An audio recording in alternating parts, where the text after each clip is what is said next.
caregivers who loved them. They did not, they had instead a kind of rotating staff of nurses who would come in for 8-hour shifts and then leave again. And what happens? You know, they, I think, expected kids to be sort of cognitively delayed or sort of emotionally dysregulated or socially maladept, right? What they actually got, what they actually found was that, you know, you get 17-year-old kids who are 3 feet tall. It's heartbreaking to look at the pictures. He shows the picture and you say, oh, look at the cute little kids. And you think they're about 4 in the picture. And then he says, oh, they're 17, right? You don't grow.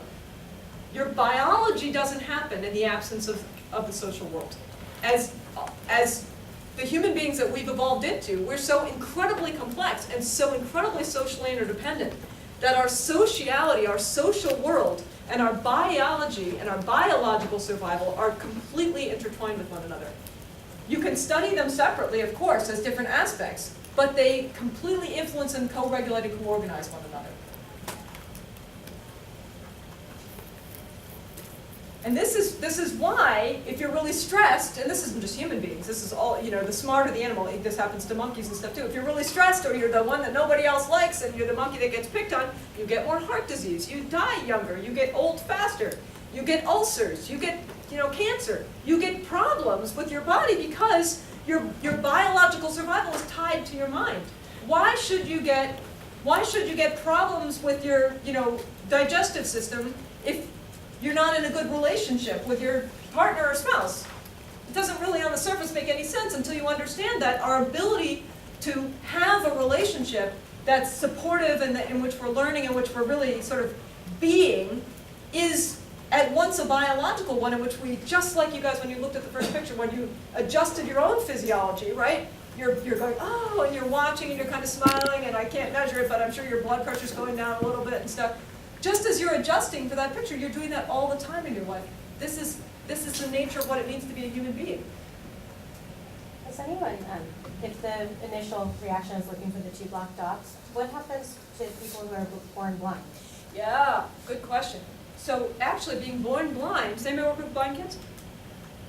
Being born blind is a serious liability. Much, much harder to overcome than being born deaf, for example. Because if you're blind, you can't, especially when you get a little bit older, when you're teeny, you know, you can still get a lot of the normal sensations that that you would get. So you can, you know, your mom or dad puts you on your heart and says, shh, right? Like, hey baby, let me show you how to calm yourself down and regulate like me, a big grown-up human being, right? This is how we breathe, and this is how our heart beats, and we just stay warm, and you know, and we don't flail all over the place. When we're hungry, we just settle down, right? You can still do all that with a blind infant. But when the child starts to get a little bigger, when you start to have what we call joint intersubjectivity, which we'll read about, I think, for next time, right? When you start to actually learn by looking into the world together and co-experiencing things and saying, hey, look at that, and then noticing it and interacting together around things, blind children have a serious disadvantage because they don't have the sense that allows them to readily watch, you know, and literally scan other people for what they're noticing. And so it's much, much more difficult. So for example, kids who are blind tend to be much more language delayed early on than kids who are deaf. Kids who are deaf, you can teach them sign language. They understand what language is for. They're trying to communicate about the whatever it is, the little dog walking by. They just don't have a means to do it. So if you teach them the means, they can do it. A blind kid doesn't see the dog walking by. They don't know what you're talking about. Like, they don't know what talking is for. So even though they have the vocal apparatus, they tend to be much more delayed in language early on.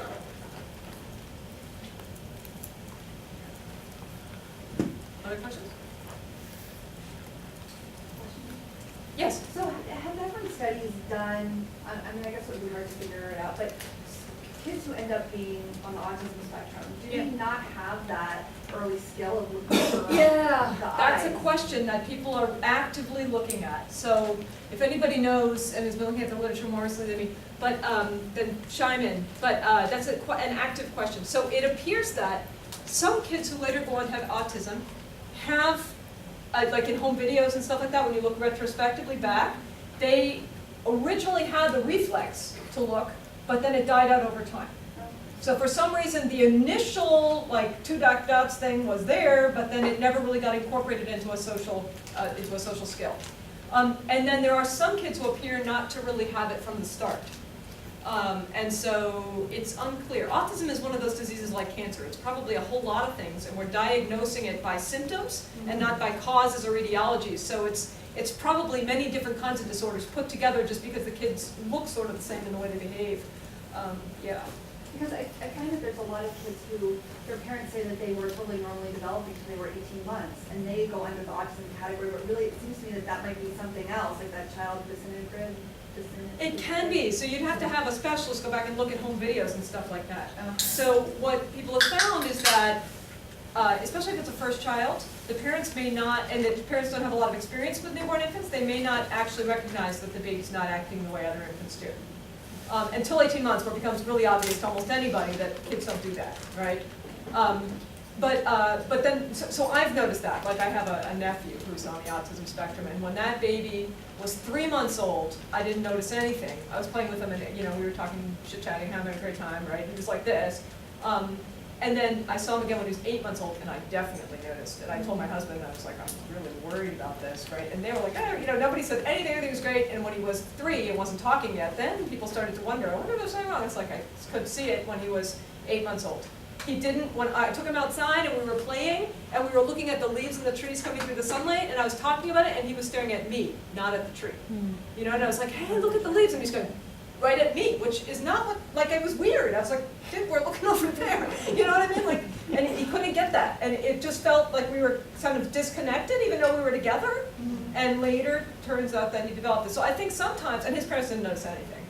I think sometimes people aren't as familiar with how babies act, and that's why actually autistic kids who are not first children, who have normal older siblings, their parents tend to get them diagnosed younger. Right. Yeah. Because they start to notice earlier that the signs are there. So there was actually one diagnostic test for autism that I think was really telling, that people found was a very good indicator in really little kids. Before their parents noticed anything, before they're diagnosable, or they maybe like 15 months, and they had these little kids, and they squirted, they had them with their caregiver, their mom, their dad, their family, whatever, and they squirted whipped cream into their hand, like, made a whipped cream, and everybody goes, ooh, look at that. And, the kids, the typically developing kids, the kids who later went on to develop typically, would look at the stuff and then go like this and like show it to their parent. The kids who later went on to develop autistic symptoms would look at the stuff and not show it to anybody. And it's very, very subtle. You wouldn't really notice if you hadn't been looking for it in the videotape. They're going like this, and like you would think somebody would, but the normally developing kids would then be like, and show it to their parent. Like, what? Is this okay?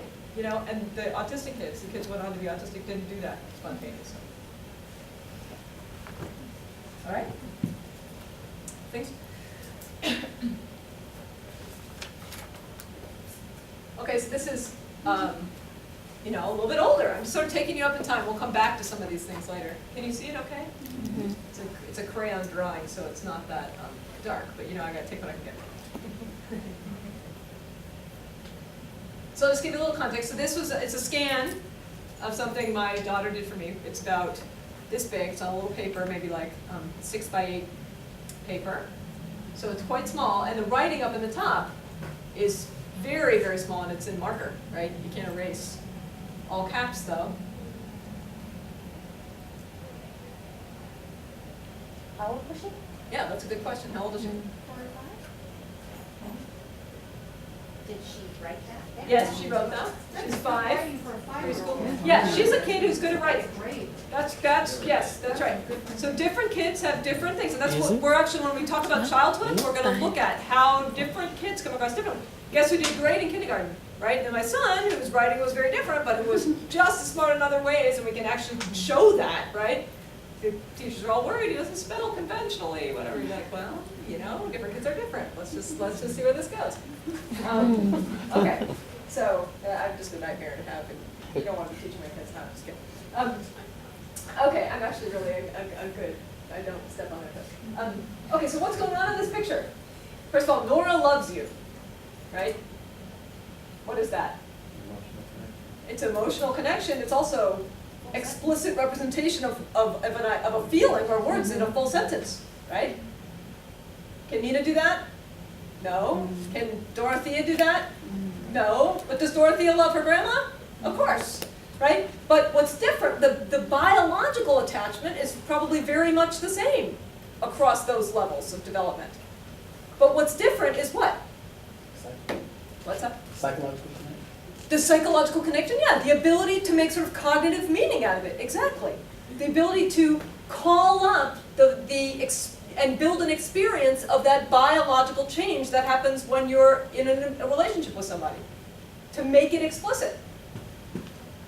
So you see how cognitive development, the development of the sort of psychological mind, is tied to development of your biological experience. I mean, that love that she feels, I mean, I can imagine there's probably pictures of me somewhere with my daughter the same way, right? We started the same way, and that same biological connection gets transferred, it gets experienced by her as a cultural, explicitly stated linguistic representation, as an idea.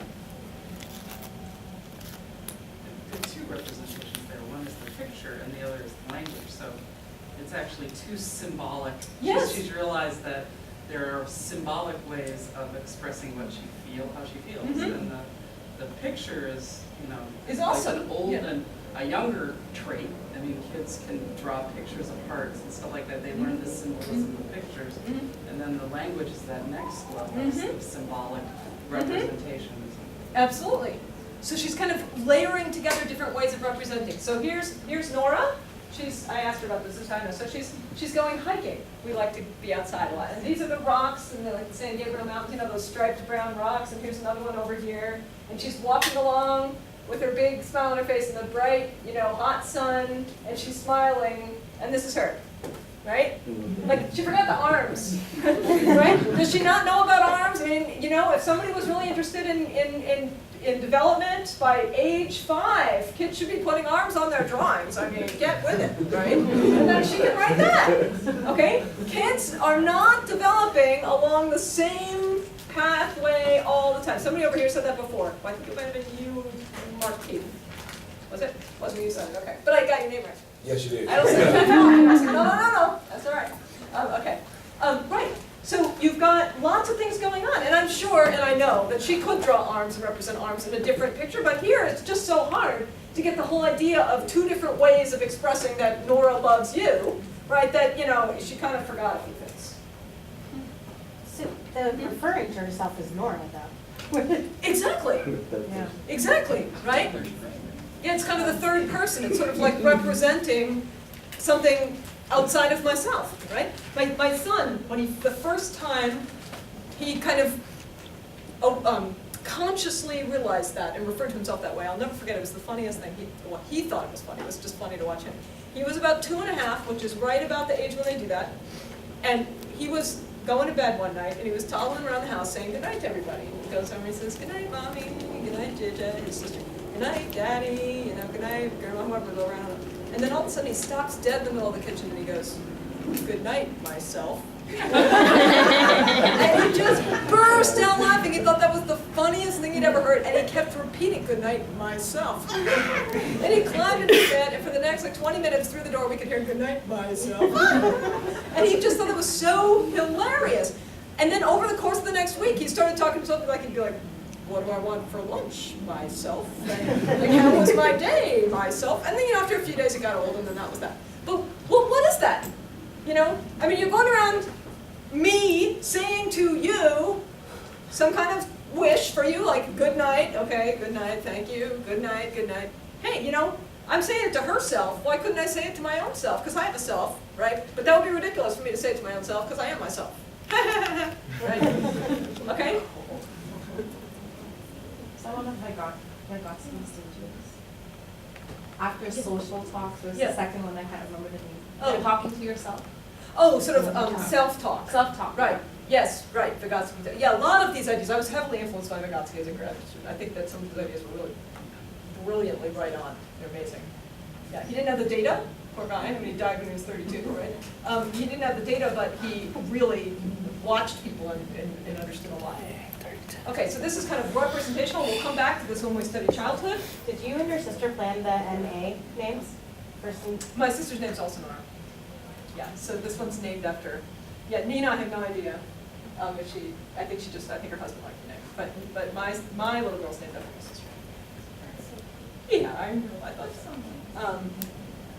Okay, so now we're going to jump ahead in time. All right, we went 2 hours old, 2.5 months old. We're kind of doing a sporadic, like 2 or 3 time here. 5 years old, and we're going to jump all the way up to like a USC undergrad. Which is, a few hours older than Nina. Oh, whoops. Yeah, but what I want you to see is that we're on a trajectory of socio-biological development that's in a cultural setting and that's organizing both how you feel, how you survive from a biological perspective, and how you make meaning from a cognitive perspective. And so this guy, and we'll come back to all this stuff again later too, but tonight I just want to sort of get you on get the big picture arc of how I think about this. So this guy is a USC undergrad who's participating in one of our social emotions experiments. So what he basically did is, what he basically did was he came to the lab and he sat with me, in this case, for like 2 hours, and I told him a whole set of true stories about real people that we had compiled, from basically all around the world. And they're all true stories, right? So it makes it ever so much more compelling. And then the way the interview goes is we tell the story, and then we show the video of the person, right? It's not actors, it's the real person. And then we just ask the person, how does this person's story make you feel? And that's kind of the basic paradigm, and it's proven to be very, very interesting, very generative. You can look at how the person responds, you can look at the words they use, you can look at their facial expression, at their gestures, at their postures, and then we move them into the fMRI scanner after this, and we show them the same stories again, and we ask them to react in real time by pushing buttons to tell us how they're feeling and how strongly they're feeling when in the scanner. We're recording psychophysiology, so we're recording heart rate, we're recording GSR, so galvanic skin response, like microscopic amounts of sweating on the bottoms of your feet that are a sign of autonomic nervous system activity. We're recording brain activity. And then what we can do, and we're recording how they say they're feeling. Then what we can do is look for patterns of correspondence between bodily changes, brain changes, and what the person says they're experiencing. And then we can measure those patterns and at various different levels, and then we can show how those patterns map onto individual differences in how people make meaning about the stories in a more open-ended, safe kind of interview where you're sitting with someone who's asking you to tell how they feel, and then I just look down and don't stare at them and let them answer. And people actually because it's 2 hours long, people get really kind of caught up in it. And they really seem to be, really saying how they feel. They kind of forget I'm there, and they don't worry about the camera anymore, and they're just really, so what I want you to see is just this guy's reaction to a story that, he didn't know this, right? A story that was meant to induce compassion, okay? We don't tell people what emotions we're studying either, because I don't want to put words in their mouth. We just tell them, we're studying how people feel about other people's situations, and the emotions you have about those situations, and what you think about them, and so it's just really important that you tell us how you really think and feel, that you feel comfortable with that, because your name's not on anything here. And so this guy is reacting to a story of a young man in China who was born during a time of economic depression, right? There was a lot of loss of jobs and factories closing and things. And when he was an infant, his dad passed away, so leaving just him and his mom.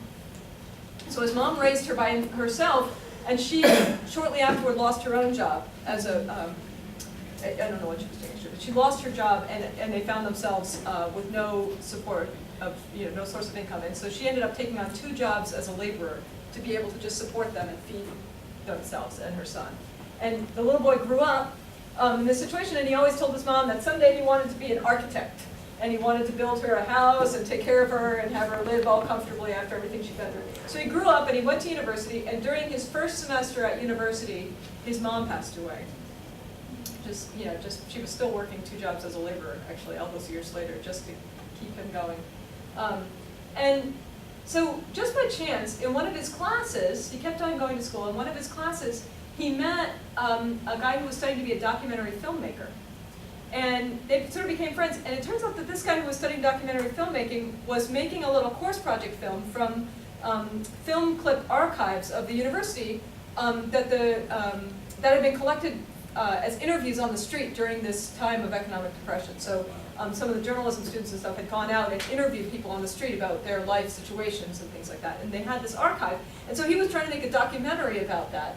And amazingly, he uncovered a video interview of that guy's mom, explaining what it was like to raise him. And of course she'd never told her son she did this interview, right? And she's telling about one time when her son was about 8 years old, and she was going to get him from school. It was February, and it was snowing and sleeting outside and freezing cold, and she was going to get him from school at like 3:30 in the afternoon, and she knew he hadn't eaten anything since 6:30 that morning. And she was going to get him, and she didn't have any money to buy anything for him to eat. And how that felt to her to go to get him from school knowing that she couldn't bring him any food. And as she was walking to get him from school, she was crossing the street and she saw something glittering in the snow in the street, and she stopped to pick it up, and it was like a 25-cent coin. And she picked it up and she ran off to a street vendor and she bought these warm cakes and she put them inside her coat to keep them warm, and she ran off to school to get him. And she describes how he comes out of school and says, "What's wrong, Mom? Why are you holding your stomach like that? Do you have a stomachache?" And she says, "No, look here." And she shows him the cakes he's got, and she describes the look on his face, and he starts eating these cakes. And then at the last cake, when there's one more left, he stops and says to his mom, "Oh, but you haven't had any yet. This one's for you." And she says, "Oh, no, these are the ones I saved for you. I already had mine." And he says, "Oh, great, because these are the most delicious cakes I've ever had." And he eats the last one. So what this young man in my experiment is reacting to is he's just watched the video of the young man in China watching for the first time the video of his mom telling that story. Right? The neuroscientists always think, yeah, right, people are crying in the scanner, yeah, whatever. Like, no, really, these are really moving stories. And then you tell them at a conference and they're all like, ooh, oh, all right. Right? So it's a very, very moving story, because you don't watch the mom, you don't watch the guy, like he's not, bawling and sobbing, he's just sitting there watching his mom tell this story, knowing that she's gone now, right? And hearing how it was for her to have raised him. And he was just a little boy, he didn't really know what she went through. And then this guy, I just asked him at the beginning, how does this person's story make you feel? And what I want you to notice is again, like the picture, there's many ways that you can interpret this person's response. But I think that, well, let me let you look at it, and then we'll talk about what you see in it. Okay?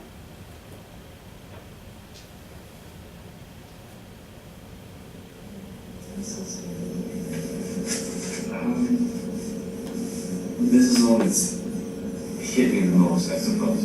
And I'm not very good at verbalizing emotions. I don't know, I think my brain's just not wired that way. But I can always feel like physical sensations. So this one is like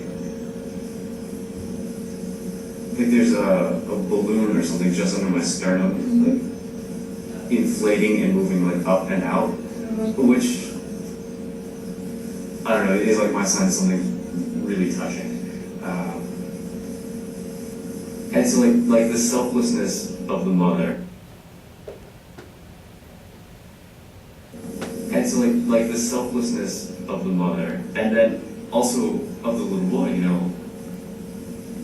having these like wonderful cakes that he never gets to have, and it's still like offering them to her, and then her turning them down is,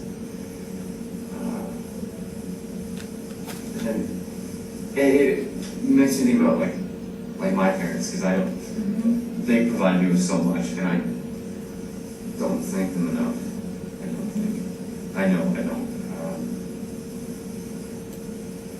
So I should do that. Okay. So what do you notice?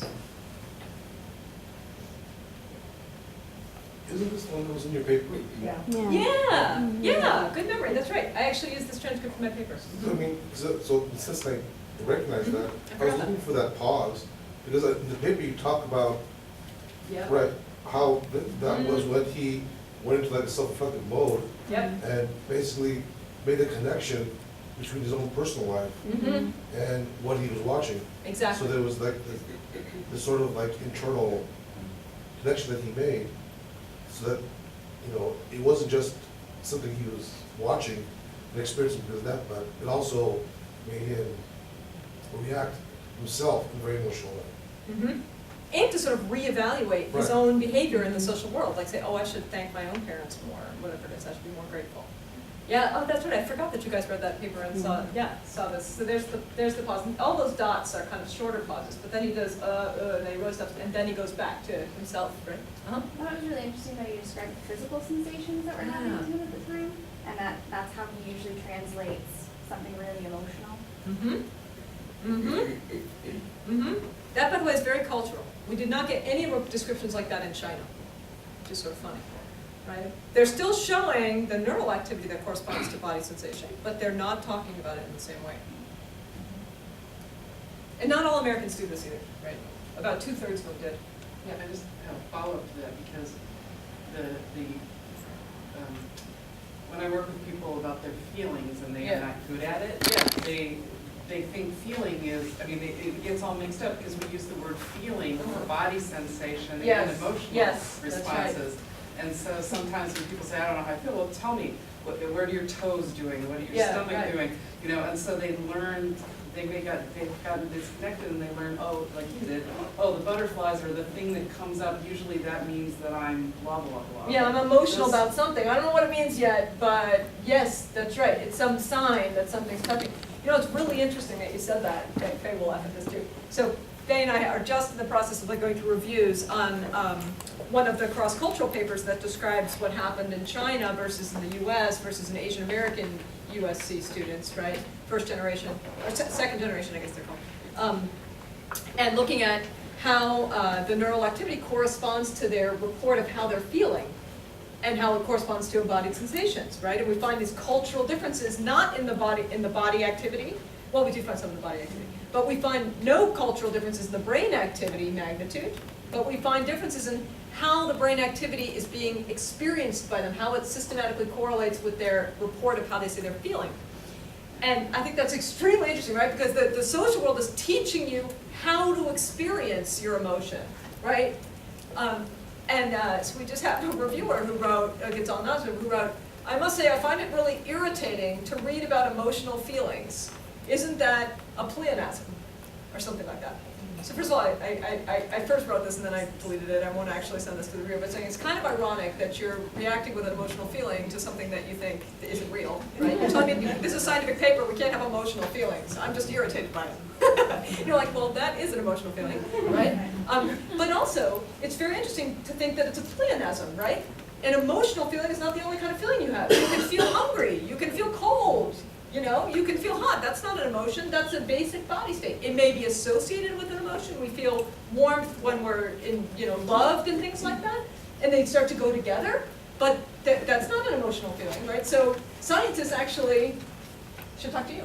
Okay. He was in the self-efficacy stuff. I'm trying to remember which part of it was in the learning and motivation class, but about how people misinterpret their body sensations. So they feel, and they think, oh God, I'm going to fail the test. Well, right, in fact, it's like, excited, I'm really prepared for this test. Right. And, it's really important to me or something like that. And they have physical sensations that they have learned to interpret, but they may have learned to interpret them incorrectly or in a way that actually harms what they're trying to do. Yes, that's right. So it's not incorrect so much as it's not adaptive to this context.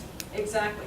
That's totally right. So you've got embodied sensations, we call those emotions, right? Those are the emotion. Then you interpret them, you feel them as something.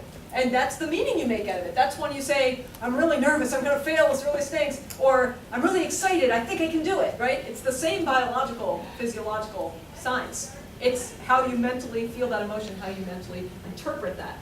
And so that's what he's learning to do. So before we take a little break and then do the quiz, let's just talk through this a teeny bit. So, right, so he's got these embodied sensations that end up being his sign, right, of something emotional.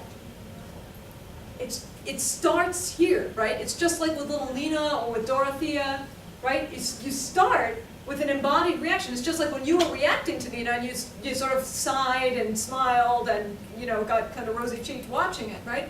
It starts in your body and then you feel that back. And what we can literally show with our biological data is those kinds of statements are revealing to us something that's really neurobiologically true, which is that you're literally using somatosensory cortex to experience emotion, especially visceral somatosensory cortex, right? The same place in your brain that if you poke it, you know, during neurosurgery, if you're awake, if you poke this region, it'll make you puke, right? Or make you feel really nauseous, or you get gastromotoric kinds of responses that we won't talk about before dinner, right?